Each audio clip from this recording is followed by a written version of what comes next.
Dede Basit? Hadir. Ria? Hadir. Nurul? Hadir. Baiklah, anak-anakku, hari ini kita akan belajar terkait teks prosedur. Ya, sebelumnya saya tanyakan terlebih dahulu ke anak-anakku, ada yang sudah tahu teks prosedur itu apa? Silakan acungkan tangan.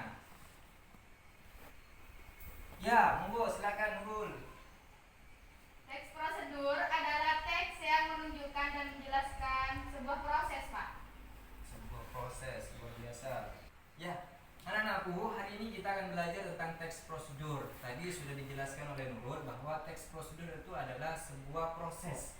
Nah, bisa dikatakan juga bahwa teks prosedur itu adalah langkah-langkah dalam menerapkan sesuatu ataupun melakukan sesuatu. Nah, bisa dilihat juga di laptop. Di sini tujuan pembelajaran kita pada hari ini yaitu pertama, kita akan mengetahui atau memahami tentang pengertian sendiri dari teks prosedur. Definisinya apa, fungsinya apa, seperti itu. Yang kedua, kita juga akan mempelajari tentang struktur dari teks prosedur. Nah, di sini juga sudah terdapat di papan imajinasi ada struktur dari teks prosedur. Nanti kita akan belajar bersama terkait bagaimana cara memahami dari teks prosedur tersebut. Selanjutnya yang ketiga, kita akan belajar unsur-unsur kebahasaan yang ada dalam teks prosedur di bagian ini, ya. Di dalamnya nanti kita akan menelaah bersama apa saja sih dalam teks prosedur itu unsur kebahasaannya. Kemudian anak-anakku juga nanti kita bisa diskusi bersama, kita bisa sharing-sharing. Nanti akan saya buka sesi tanya jawab. Nanti di situ kita bisa membahas bersama apa yang tidak dipahami dari teks prosedur. Lanjut, kita bahas soal yang pertama. Nah, apa sih teks prosedur itu? Tadi sudah dijelaskan, sudah dipaparkan oleh Nurul bahwa teks prosedur adalah proses atau poinnya adalah di langkah-langkah. Langkah-langkah dalam melakukan sesuatu, langkah-langkah dalam menerapkan sesuatu, langkah-langkah dalam menggunakan sesuatu. Ya, baiklah anak-anakku, sebelum kita mempelajari tentang contoh dari teks prosedur, kita ketahui dulu bahwa fungsi dari teks prosedur ini apa. Ada yang tahu? Silakan acungkan tangan. Silakan Nurul. Memberikan penjelasan atau tata cara. Ya, tata cara. Ada lagi? Silakan.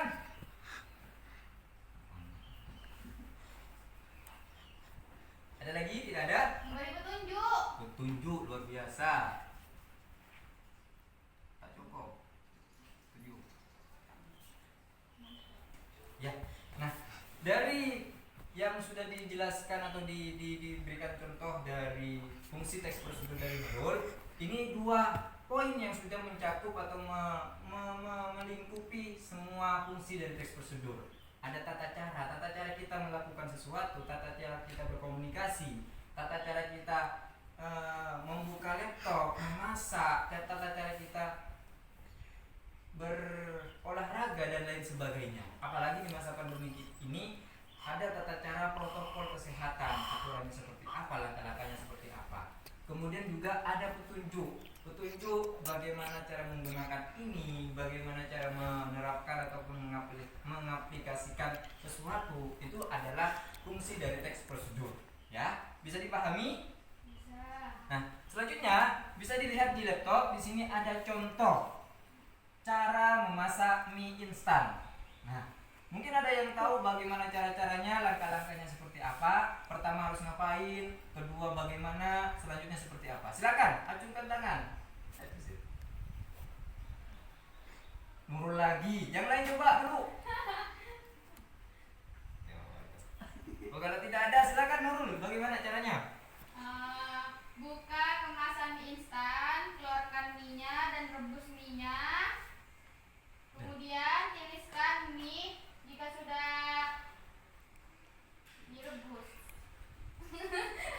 Ya. Yang lain ada yang mau menambahkan? Kalau tidak ada, benar sekali jawaban dari Nurul tadi.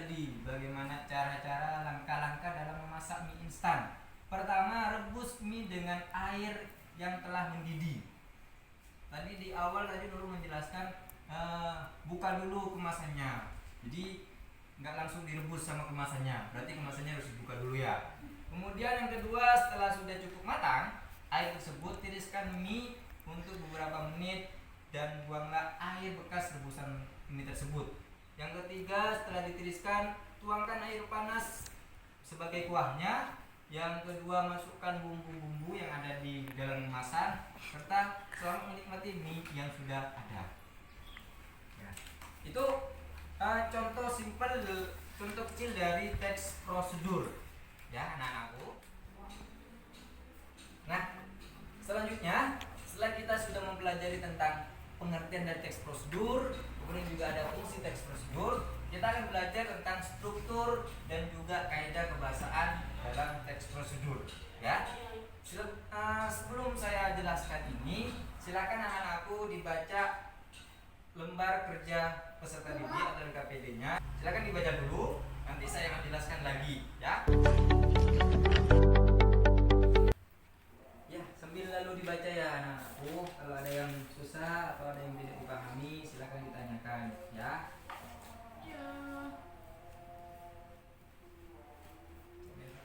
Baiklah, anak-anak, setelah tadi kalian sudah membaca, saya ingin tahu hasil bacaan kalian. Silakan sampaikan apa saja yang sudah didapatkan. Kita mulai dulu dari struktur teks prosedur. Silakan yang tahu dengan tangan. Ya Pak, Ya, silakan, Basit. ada 3 Pak. Jangan baca di papan ya. Nah, enggak. Ya, lanjut. Silakan. 3, apa aja itu? 1. Ya. Tujuan. 2, terus. 2. Langkah-langkah. Terus. 3. Penggatan ukuran. Ya. Ya.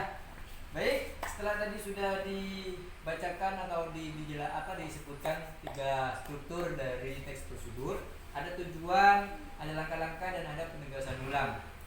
Nah, tujuan di sini merupakan pengantar tentang topik yang akan dijelaskan atau dalam teks tersebut. Biasanya ini ada hal tersebut gitu, ada hal yang akan disampaikan oleh penulis tentang teks prosedur ini. Kemudian langkah-langkah, seperti biasanya langkah-langkah, ada angka yang mencirikan ada langkah-langkah itu ada angka. Kemudian kalau memang tidak ada angka, biasanya berupa kalimat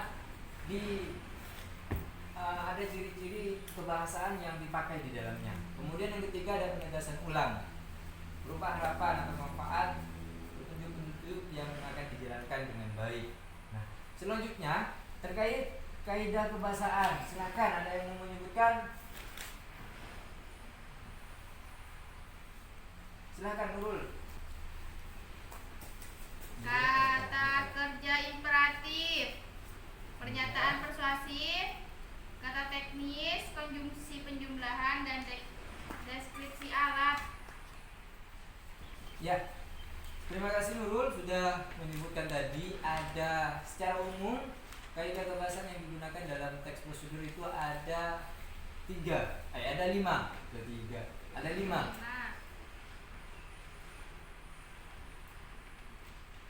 Ada kata kerja imperatif atau kata kerja yang mendapat akhiran atau bentukan partikel lah atau an. Biasanya contohnya seperti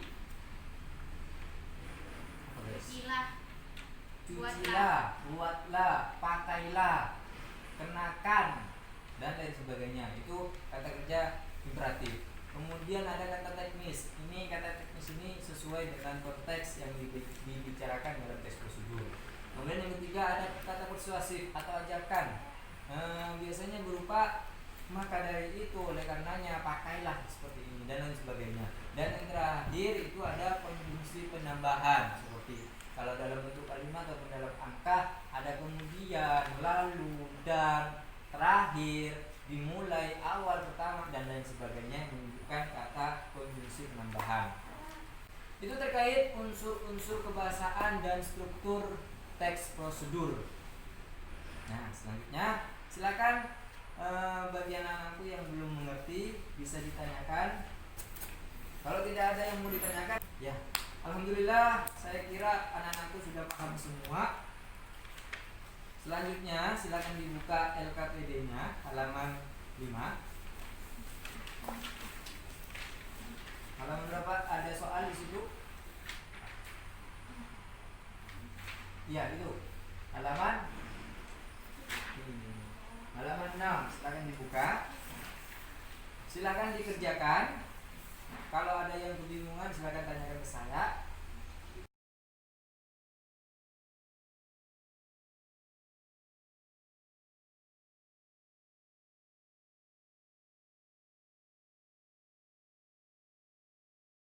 Ya, soalnya sudah dikerjakan anak-anakku. Sudah. Ya, yang lain sudah? Ya. Ya, silakan saya minta satu orang untuk mempresentasikan di tempat duduknya apa yang sudah didapatkan atau apa jawaban dari soal-soal yang sudah saya berikan. Silakan, siapa yang mau? Silakan dulu. Di sini. Ya, Pak, ya, di sini Pak. ya silakan mau ke? Oke. Silakan. Dari pertama ya Pak, tulis ulang teks prosedur yang kalian pilih di buku tugas. Maksudnya ini kan jelaskan teks prosedur artinya ya Pak. Teks prosedur adalah teks yang berisi proses atau langkah-langkah. Kemukakan hasil identifikasi terkait struktur dan aspek kebahasaan teks prosedur tersebut dengan mempresentasikan di hadapan lingkungan. Ini gimana Pak? Yang nomor 4. Apa yang didapatkan dari soal tersebut? Unsur kaidah kebahasaan yang ada di dalam teks prosedur tersebut itu apa saja? Silakan. Ada kata-kata imperatif, Ada. kemudian ada konjungsi penambahan, lalu kemudian lengkap di situ. Iya. Sudah menemukan? Sudah. Siap, terbaik, terima kasih. Ya, alhamdulillahirobbilalamin, anak-anakku hari ini saya kira sudah paham semua tentang struktur dan juga kaidah kebahasaan dari teks prosedur. Iya. Selanjutnya saya inginkan anak-anakku di rumah nanti sebelum saya akhiri silakan meresum ataupun merangkum tentang jenis-jenis teks prosedur itu apa saja di bukunya, di buku tugas masing-masing ya. Ya. Masuk situ. Selanjutnya saya bacakan kesimpulannya. Assalamualaikum Pak. Ya, waalaikumsalam. Silakan duduk kembali. Saya bacakan kesimpulan sebelum saya akhiri pertemuan pada hari ini. Teks prosedur tadi sudah dijelaskan bahwa teks prosedur merupakan langkah-langkah atau proses atau prosedur atau tahapan-tahapan. Fungsinya untuk menjadi petunjuk ataupun tata tertib, tata cara. Kemudian strukturnya ada 3 secara umum, yaitu ada tujuan, langkah-langkah, serta penegasan ulang. Dan kaidah kebahasaan sebenarnya banyak, hanya saja secara umum itu menunjukkan kata kerja imperatif, pernyataan persuasif, kata teknis, dan juga konjungsi penambahan. Itu terkait teks prosedur pada pertemuan pelajaran hari ini. Nah, minggu depan setelah seperti yang sudah saya berikan tadi, tugas untuk teman-teman, tugas untuk anak-anakku, silakan cari dan baca tentang jenis-jenis teks prosedur. Boleh di bukunya, boleh di lembar kerja beserta didik yang sudah saya berikan, kemudian juga boleh dari internet, ya. Silakan dibaca, dipahami. Pertemuan minggu depan kita akan bahas terkait jenis-jenis teks prosedur serta kalian akan mempraktekkan menulis teks prosedur di lingkungan sekitar. Ya? Ya. Paham? Paham. Tetap belajar di rumah, tetap jaga kesehatan, tetap patuhi protokol kesehatan. Pulang setelah ini pakai masker, jangan lupa. Tetap jaga jarak. Selamat sampai ke rumah masing-masing. Sebelum saya akhiri pertemuan pada hari ini, silakan ketua kelas memimpin doa untuk sebelum pulang.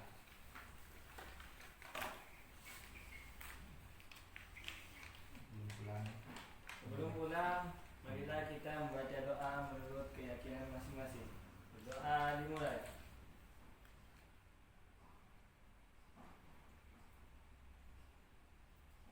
Doa selesai. Ya. Semoga bermanfaat, semoga pelajaran hari ini masuk dan dipahami oleh anak-anakku. Sekian dari Bapak, kurang lebihnya mohon maaf, tetap jaga kesehatan. Assalamualaikum warahmatullahi wabarakatuh.